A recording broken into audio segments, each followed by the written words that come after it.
I was rinsing the suds off the windshield when the hose swung left and splashed the porch. A quick mist. Nothing serious. Her phone was sitting on the armrest of her wheelchair. She wasn't in it. I dried the screen instinctively. My thumb pressed the side by habit. The lock screen lit up, then a soft chime. Voicemail. It played automatically. "Hey baby, sorry I missed last night. I couldn't get away. You know how he is. Text me when he's asleep." I froze. Water dripped from my elbow to the concrete. The voice kept talking. Casual. Familiar. Too familiar.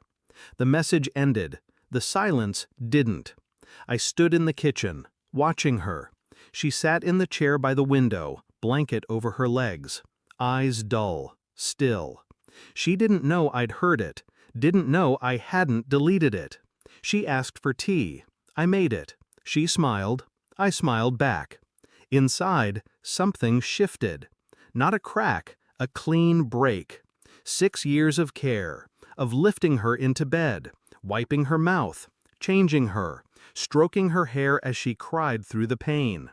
And now, a voice, a man's voice, saying things no one should say to someone else's wife. She told me once that I was all she had. Now I wondered who he was. I didn't confront her. That would have given it away. Instead, I started watching. Not her, the phone, texts, deleted quickly.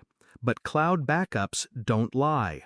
There were hundreds, sweet names, hidden places, references to things she never told me. I printed them, each word like a blade. I checked her calendar, doctor visits she never attended, therapy appointments that never happened.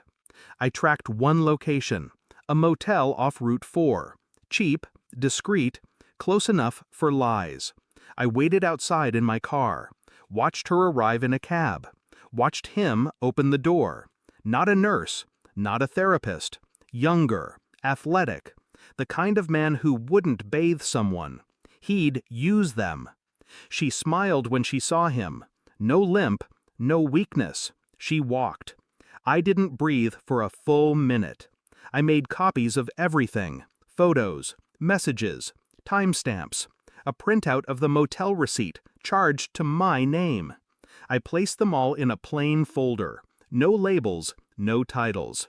Just evidence. The next morning, I brought her breakfast in bed. She looked tired, pretended to be weaker than usual. I sat beside her, laid the folder gently on her lap. "Open it," I said. She did. Her hands shook. Page after page, lie after lie. She didn't speak, didn't cry, only looked up and whispered, "It wasn't supposed to be like this." I stared at her for a long time. "You could walk," I said. She looked away. I nodded once. Then I walked out of the room. I didn't scream. Didn't ask why. I filed paperwork instead. Divorce, fraud, insurance investigation. I called her family, sent them copies of her disability records and video from the motel. Told them they could keep her. I was done.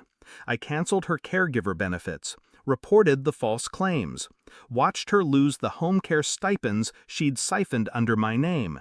I called him once, said nothing, let the silence answer the phone. Then I changed the locks, left her wheelchair on the porch.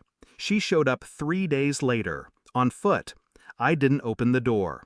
She pounded for hours, screamed, sobbed, begged. I watched from the upstairs window, drank tea, let her feel what 6 years of betrayal tasted like. Cold and final. People say betrayal is like being stabbed, but they're wrong. It's slower, more methodical. It poisons quietly until one day you don't recognize the life you've been living. She thought I'd break, that I'd scream or beg, but I don't beg, not anymore. I cleaned the house, burned the sheets, deleted her name from every contact list.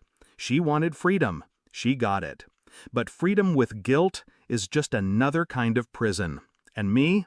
I feel nothing now. And that's how I know I've won. Moral of the story: The deepest betrayal isn't in the act. It's in the years someone let you love them while they lied to your face. But the most exacting revenge isn't rage. It's letting the truth strip them bare while you walk away without ever raising your voice.